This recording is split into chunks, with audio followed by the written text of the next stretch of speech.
জায়গায় কিন্তু স্কুল আছে, যেমন আমার ছেলেও কিন্তু পরে টাউন স্কুলে পড়াশোনা করে। তাহলে সেখানে সেই স্কুলে পড়াশোনা করে সেখানে কি আছে, বড় কোর্ট, নানা রকম চোর পুলিশ তো এরকম থাকে দেখেছে।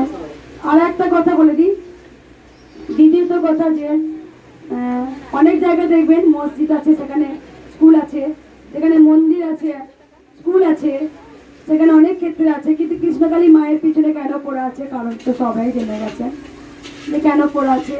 এছাড়া একদিন এসেছিলেন কতগুলো ওনার চেনাশোনা আত্মীয়কে নিয়ে এসেছিলেন, উনি খুব খুশি মায়ের মন্দির হোক। তা একটা কথা বলে দিই, এই মন্দিরটা ভাঙার জন্য প্ল্যানিং হয়ে গেছে, আমি অনেক দিন আগে থেকে জানতাম। এখানে যেমন হ্যাচাইতে যেমন একটা মৃত্যু লোককে নিয়ে এসেছিল, যে মন্দিরটা ভেঙেছিল, সেই ভক্তগুলো খুব ভালো ছিল, সেই ভক্তগুলো প্রচন্ড ভালো ছিল। সেই ভক্তগুলো কি বলেছিল যে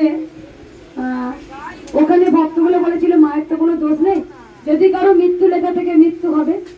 এখানে আমি বলতে চাইছি যে তোমার এখানেও এক মৃত্যু শিশুকে না হলে মৃত্যু কোনো ব্যক্তিকে আনবে, এনে আবার ভক্তদের গায়ে গরম জল ছোড়া হবে, হয়তো টয়লেট ছোড়া হবে। এবার কিন্তু আপনারা গরম জল খাবেন না, এবার গরম জল দিয়েই যাবেন যারাই দেবে। এবার তো রক্তগঙ্গা বইবে এই মন্দির যদি না হতে দেয়। একদম সেদিনকেও অনেকজন এসেছিলেন, পুরো ভক্ত দাঁড়িয়েছিল, তারাও পুরো বললেন যে আমরা মন্দির চাই, আমাদের দেখো একটা জিনিস। তখন মিথ্যা করে কি বলেছিল যে শিখিয়ে আনা হয়েছে ভক্তকে, তখন মিথ্যা করে বলেছিল এই যে এত ভক্তরা সবাইকে আমি শিখিয়ে এনেছি, তোমরা নিজে থেকে এসছো, তোমরা নিজে থেকে এসছো, ভালোবেসে এসছো তো।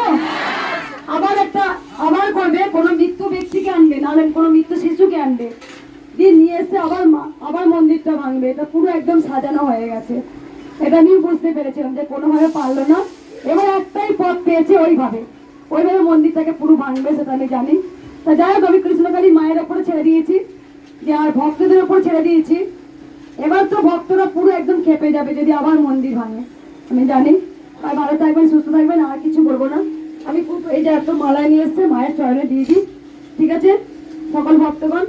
আর কি বলবো না